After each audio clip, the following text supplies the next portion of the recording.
एकामागून एक लागून येतात. वन बाय वन आपण जाऊया. अतुल लोंढेजी, असं आहे की हे सरकार इतकं संवेदनशील आहे की पंचायत राज कमिटीच्या पीएच्या रूम मध्ये ज्या दिवशी मीटिंग आहे त्या दिवशी कोट्यावधी रुपये सापडतात. पण काय ते कुठले तरी असतील भाऊ, आमचं सरकार संवेदनशील आहे, आम्ही करू ना कारवाई, अहवाल येऊ द्या. अहवाल लोकांसमोर झालेला आहे, मीडियाच्या माध्यमातून कॅमेरा सहित एव्हिडन्स, ज्याला आपण डॉक्युमेंटरी एव्हिडन्स म्हणतो इंडियन पिनल कोडमध्ये, भारतीय न्याय संहितेमध्ये, तर ते आहे. पण आम्हाला कारवाई करायची नाही. मुख्यमंत्री स्वतः म्हणतात की 16 PS खाजगी सचिव यांचे मंत्र्यांचे ते फिक्सर होते, असं मुख्यमंत्री म्हणतात. आम्ही नाही म्हणत, कुठला अहवाल नाही, मुख्यमंत्र्यांचं म्हणणं आहे. पण त्या सगळे मंत्रिमंडळात आहे. म्हणजे करप्ट ज्यांना म्हटलं ते करप्ट मंत्री जे आहे ते मंत्रिमंडळामध्ये आहे. त्यांनी शेतकऱ्यांना सांगितलं की तुमचा 7-12 कोटा करू. अमित शहानी सांगितलं, देवेंद्र फडणवीस तर ते म्हणतात की आम्ही असं म्हटलंच नाही. सोयाबीनला 6,000 रुपयाचा रेट देऊ असा शब्द यांचा आहे. दिला का?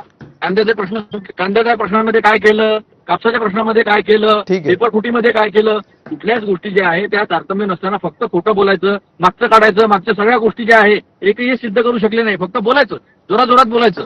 अनिल देशमुखांच्या विरोधात जोरात बोलायचं. मग ते परमवीर सिंग यांच्या मांडीवर जाऊन बसले. आता ते ओके झाले, तेव्हा ते ओके नव्हते.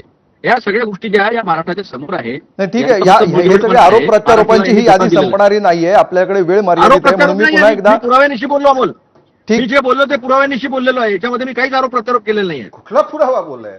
कुठला पुरावा बोलला? मी बोललो ना, कुठला पुरावा बोलला? अरे लोकांनी कोट्यावधी रुपये पाहिले ना केशव. मला उत्तर दिलं पाहिजे. तुम्ही चर्चा करता कामा नये. मला सांगा, कॅबिनेट मंत्र्याला शिक्षा झाली होती की नव्हती का कोर्टाची?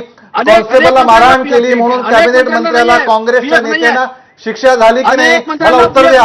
मी हे पुराव्याविषयी बोलतोय, हे सत्य बोलतोय, तरी ही तुमची संवेदनशीलता होती.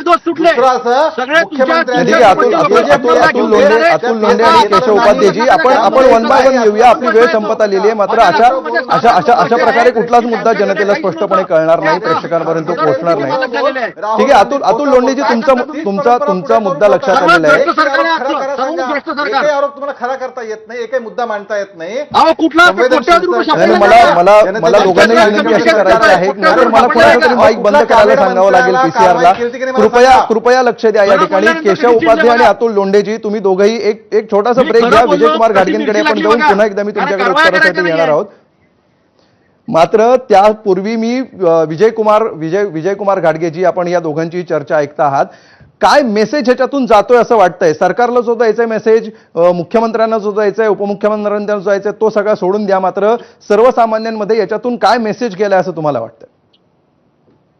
नाही, एक लक्षात घ्या, राज्य सरकारकडून जो निर्णय झालाय तो अतिशय चुकीचा झालाय. एवढ्या चुकीच्या गोष्टी करणारा मंत्री तुम्ही सामावून घेताय. बरं, आम्हाला प्रश्न पडलाय, राज्यातल्या जनतेला प्रश्न पडलाय की तुम्हाला चुकीचे लोक का पोसायचे? केशव उपाध्याय सरांनी सांगितलं की या ठिकाणी मीडिया ट्रायलवरती निर्णय होतात का? सर ठीक आहे, मीडिया ट्रायलवरचा कुठला निर्णय आहे, कुठली गोष्ट आहे रम्मीची, ती बाजूला ठेवू 1 मिनिटासाठी. परंतु शेतकऱ्यांच्या बाबतीत वारंवार अपमानकारक गोष्टी झाल्या तर तुम्ही त्याच्यावर नाही ऍक्शन घेणार का? फक्त रम्मीचा विषय पुढे तुम्ही बोलताय. माझं एवढंच म्हणणं आहे, चुकीचा व्यक्ती तुम्ही पदावर बसवलेला आहे.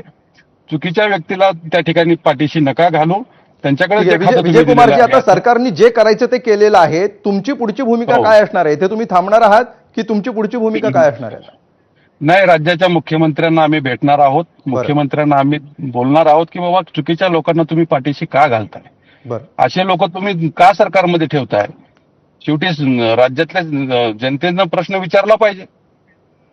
जनता ज्या व्यक्तीमुळे संतापात आली, जनता ज्या व्यक्तीमुळे रस्त्यावर उतरली, अशा लोकांच्या बाबतीत राज्याच्या प्रमुखाला विचारणं आमचं कर्तव्य आहे. ठीक आहे, शेवटी अतुल लोंढेंकडे आपण जाऊया आणि त्यानंतर केशव उपाध्याय, दोघांनाही अगदी थोडा वेळ आपण देऊयात. तुमच्या दोघांचे मुद्दे मगाशी तुम्ही मांडत होतात. काय मेसेज ह्याच्यातून दिलेला आहे असं तुम्हाला वाटतंय? आणि ह्याच्या मागची जी भूमिका सरकारची आहे त्याच्यामध्ये 3 पक्षचं सरकार असेल, त्याच्यातलं चेक्स अँड बॅलन्सेस ठेवण्याचा हा सगळा प्रकार असू शकतो. त्याच्यातनं मेसेज सुद्धा जनतेपर्यंत पोहोचवायचा आहे आणि त्याच्यातून एक कारवाई केली हा सुद्धा संदेश द्यायचा आहे. ह्या सगळ्याचा बॅलन्स कशा प्रकारे साधला जातो याच्यातून अतुल लोंढेजी तुम्हाला वाटतं? नाही, काँग्रेसची भूमिका नेहमी स्पष्ट राहिलेली आहे. आरोप झाल्यानंतर त्या मंत्र्यांना राजीनामे द्यावे लागतात. भाजपचा कोडगेपणा किती स्पष्टपणे पहा. मी पुराव्यानिशी बोललो.